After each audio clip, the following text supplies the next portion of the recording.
Работы, створаныя з дапамогай гуміарабіку, прадставілі розныя беларускія фатографы. Дмітрый Кульпанович аднавіў рэшткі старажытнаегіпецкіх малюнкаў, павялічыўшы іх для больш якаснага прагляду. Дэталі і рэльефнасць Віктар Ведзень прапануе разгледзець на выявах касцёлаў і цэркваў. Віталь Ціхаміраў на стрыт-фатаграфіях, а Анатоль Дрыбас на прыродных пейзажах. З дапамогай нейрасетак удалося зрабіць у колеры і работу Наполеона Орды.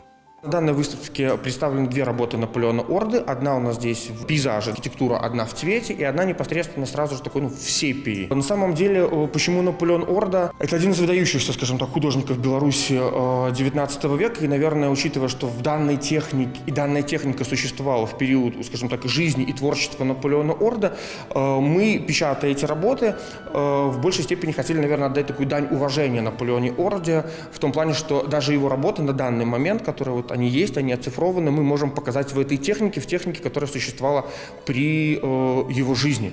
Фотамастакі знаёмяць наведвальнікаў з майстэрствам гуміарабікавага фотадруку 19 стагоддзя, для якога выкарыстоўвалася смала акацыі. З яго дапамогай атрымалася паказаць і архіўныя выявы Мінска 100-гадовай даўніны, з аб'ектамі, многія з якіх ужо не існуюць. Это коммерческий банк, который находился в Минске и работал до 1913 года. Это улица Карла Маркса, начала 20-го столетия. Также здесь можно увидеть, у нас еще есть фотография Минска середины 20 века. Это проспект Независимости.